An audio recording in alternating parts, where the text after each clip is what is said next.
Le 23 février avait lieu à l'Université Paris-Dauphine la première édition du baromètre numérique. Réalisé par Médiamétrie et organisé par la chaire économie numérique de Dauphine, le baromètre permet de suivre chaque trimestre l'évolution des équipements, des consommations et des usages numériques des Français. C'est une télévision qui est connectée simplement, immédiatement à Internet.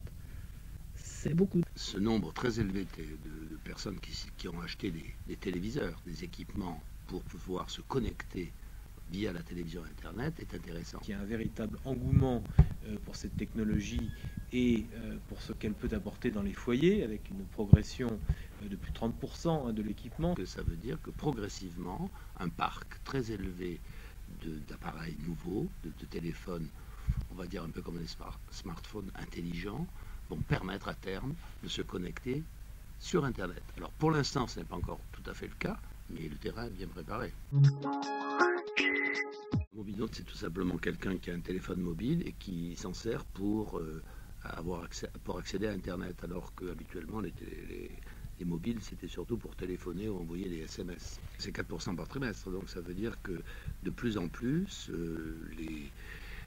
les gens qui ont des téléphones mobiles, ce qu'on appelait des téléphones mobiles, sont passés au smartphone, c'est-à-dire au téléphone intelligent, comme on dit, c'est-à-dire qui permet d'avoir accès à Internet.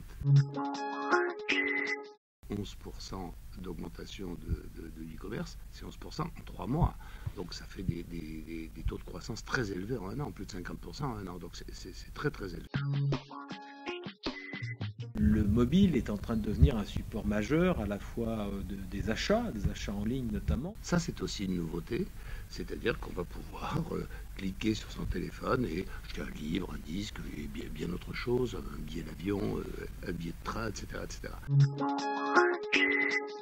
La question d'actualité sur les 10% presque de Français qui ont revendu leurs cadeaux de Noël sur Internet et surtout les 47% qui disent qu'ils le feront peut-être. Donc il va y avoir vraisemblablement des marchés au moment de Noël, non pas des marchés de Noël classiques comme on les connaît, mais des marchés de Noël sur Internet.